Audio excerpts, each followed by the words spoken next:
Namaskar friends, welcome to our Pathshala. Friends, in our previous video we discussed how the non-cooperation movement started. If you missed it, please go through the link below at the description. Today we are going to discuss the various participants of the non-cooperation movement.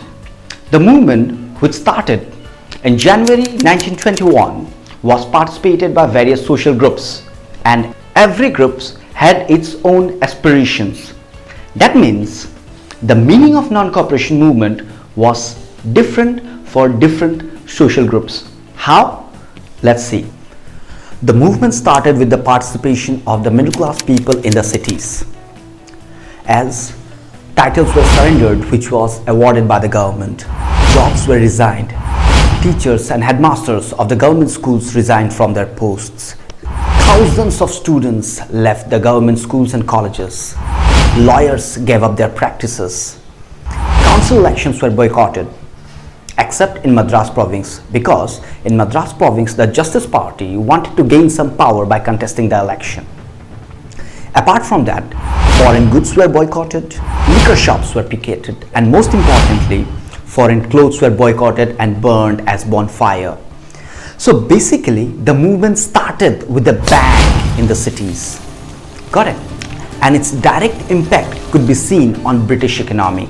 As you can see, by the year 1921-1922, that means in the early years of non-cooperation movement, the value of imported cloth from 102 crore, it came down to 57 crore. So the non-cooperation movement in the cities had a direct blow to the British economy. As Indians were boycotting the British products, this made the Indians to produce their own things, own products, and in the process, what was that? Made in India goods. Indian textile mills went up, Indian handloom industry went up. So in that way, what exactly happened? That non-cooperation movement in the cities created a double benefit for the Indians. One side, they could attack the British economy directly, and on the other hand side, they could increase or encourage their own industry. As the British products were boycotted, Indians started making their own clothes. Indians started making their own products. In that process, there was the emergence and popularity of khadi. Indians started wearing the khadi clothes, which was made by themselves, which was woven by themselves. And this actually helped in the development of handloom industries. So ultimately, the Indian local industries started rising immensely. But the movement slowed down in the cities, because of several reasons. Number one, khadi was too expensive. So it was not possible for the poor people to afford khadi frequently. Number two, the lack of Indian institutions. Indians who resigned from their jobs, they had to go back, they had to rejoin their jobs, their works, because of the lack of Indian institutions. And number three, the lack of Indian schools and colleges. Teachers, headmasters who left their schools and colleges had to rejoin and get back to the work. So ultimately, the movement, which started so immensely, actually slowed down because of all these reasons.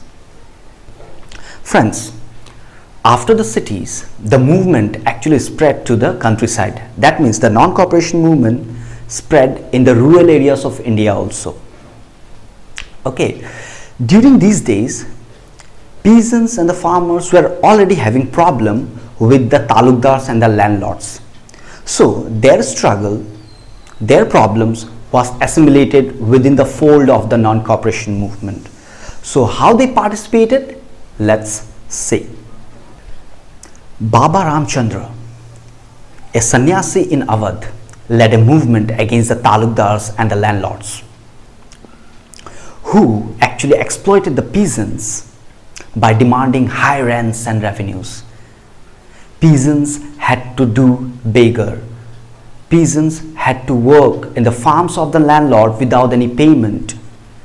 They were evicted regularly as there was no security of their tenure.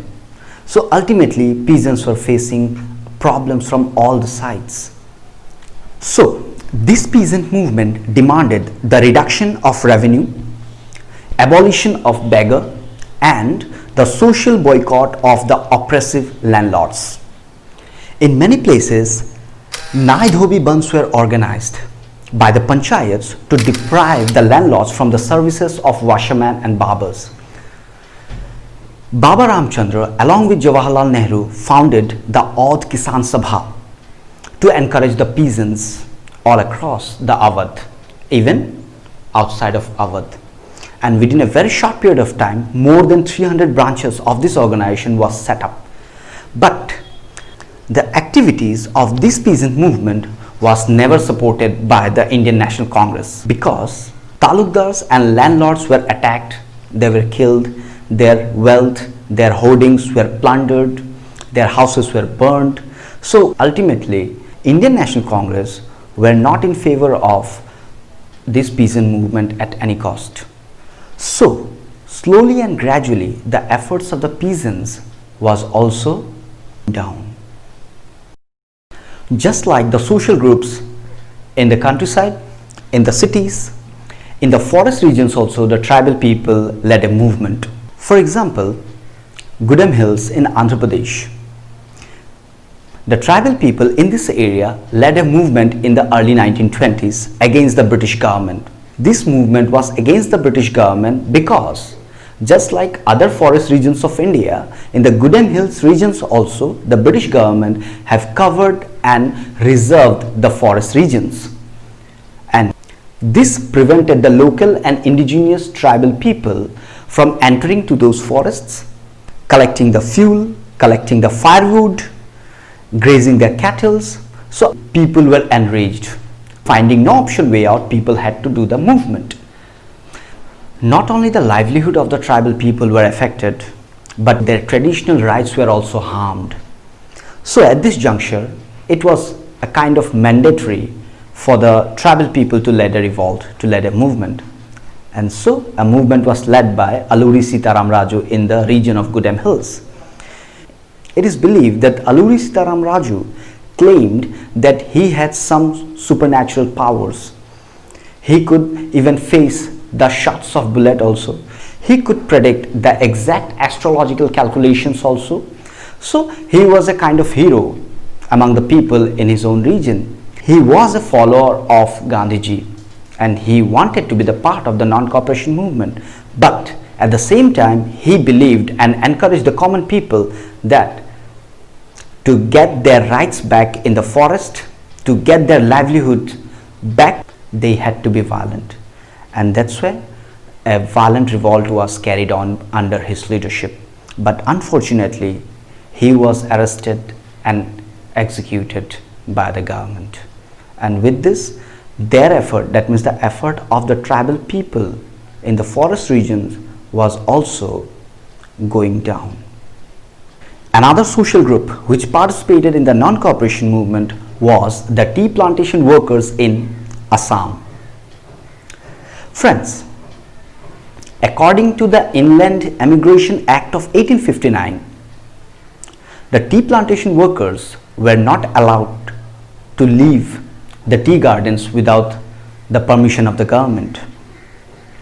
But when they heard about the non-cooperation movement under the leadership of Mahatma Gandhi, they thought to participate in it.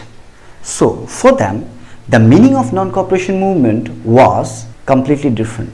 They wanted the freedom to move in and out of the confined space where they used to work, that means the tea gardens, and allowed them to retain a link with the villages from where they originally belonged to. But unfortunately, whenever they made their effort, whenever they tried to escape, they were held on the way, they were brought back, they were punished, they were beaten, and they were given lots of torture.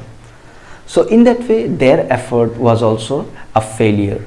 So slowly and gradually, if you could see, the non-cooperation movement in the cities, in the countryside, in the forest region, and in the tea gardens of Assam started well, but unfortunately it slowed down. Apart from that, the most important reason that actually led to the failure of the non-cooperation movement was the incident at Chauri Chaura. One day, at a place called Chauri Chaura, some satyagrahis burned a police station as a part of their movement. So when Gandhiji heard that the movement have again became a violent one, he immediately called it off. So just like Rowlatt Satyagraha, non-cooperation movement was also called off. It was also a failure. In this way, the meaning of non-cooperation movement and the meaning of Swaraj was different for different social groups. After that, will he start another movement? What are you gonna do? To know all those, stay tuned to RS Pathshala. Thank you.